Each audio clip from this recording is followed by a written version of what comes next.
Jesus, he called God Allah, right? Actually, he calls him Father most of the time, but in the verse that you brought up, he calls him Eloi. Actually, if we just look at an Aramaic lexicon, we see it did start with an A. It would be around Allah or Allah. But that's okay regardless. We were never saying that matters anyways. Abraham didn't speak Hebrew. That language didn't exist. He didn't refer to God as Yahweh. Are you calling him a false believer? No. So that's just a bad argument in general. He prayed to God and he put his head to the ground. Yes, in the Gospels, Jesus does pray prostrate, but he also prays standing, kneeling, and looking up at the sky, all of which are very common Jewish practices. Of course, we do this too because Islam is in continuity of the Abrahamic faith. I don't really see Christians doing this though. Why is that? Also, I think you completely just rolled over the fact your God is praying to his God. I genuinely don't see how that's not an instant red flag. And don't tell me I don't understand the Trinity.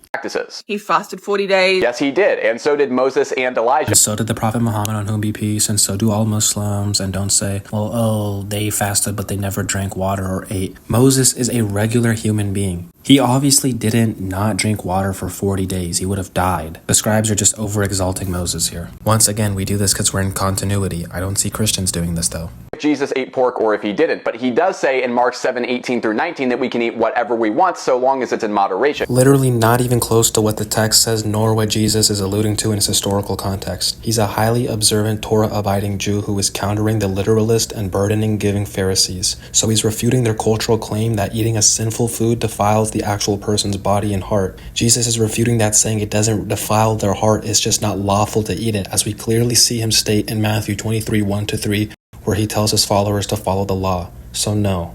He taught everyone that there was only one true God. Yes, but in John 8:58, he also claims to be eternal. Yes, if we grant you're cherry-picking a malicious ad hoc reinterpretation which didn't exist for 1,000 years. Isn't it strange how no church father ever thought this verse means Jesus is eternal for 350 years, as J&D Kelly would state? But let's see what some church fathers say. Tertullian says that there was a time when the Son did not exist, and yes, he means in his divinity.